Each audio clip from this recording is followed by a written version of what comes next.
भारत रत्न के उस कार्यक्रम के बाद पहला पड़ाव था, तो उस पहला पड़ाव उन्होंने मेरठ की धरती को चुना कि मेरठ के लोगों के पास में जाऊं और देश के लिए अपना संदेश दूं। मैं आपको जानकारी भी देना चाहता हूं, कल जब वो समारोह समाप्त हुआ तो अल्प समय व्यक्तिगत मेरी भेंट प्रधानमंत्री जी से हुई और उस कम समय में भी किसानों के प्रति उनकी चिंताएं उन्होंने जाहिर की। उन्होंने मुझे बताया कि किस तरीके से चौधरी चरण सिंह जी को वो मानते हैं, और मैं समझता हूं कि इसलिए भी हमें खुश होना चाहिए कि मेरठ चौधरी साहब की कर्मभूमि है। हम और आप इस बात को जानते हैं कि अगर प्रधानमंत्री नरेंद्र मोदी जी नहीं होते तो भारत रत्न का सम्मान धरतीपुत्र चौधरी साहब को मिलने वाला नहीं था।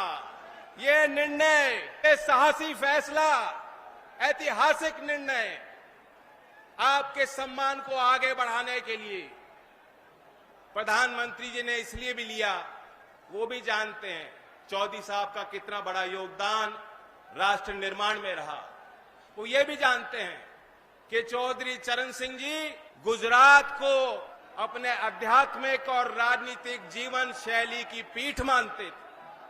जो भी समाज सुधार का काम चौधरी चरण सिंह जी चाहते थे करना, वह उन्होंने दयानंद सरस्वती जी से सीखा और उनसे प्रेरणा ली।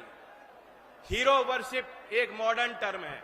यहां भी मैं बैठा बैठा देख रहा था, प्रधानमंत्री जी का नाम सारे लोग बार बार, एक गूंज उठ रही थी, उनका नाम बार बार नौजवान ले रहे थे कि नहीं ले रहे थे? फिर सुनाओ, ले रहे थे कि नहीं ले रहे थे?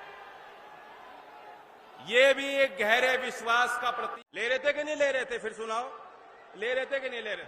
ये भी एक गहरे विश्वास का प्रतीक।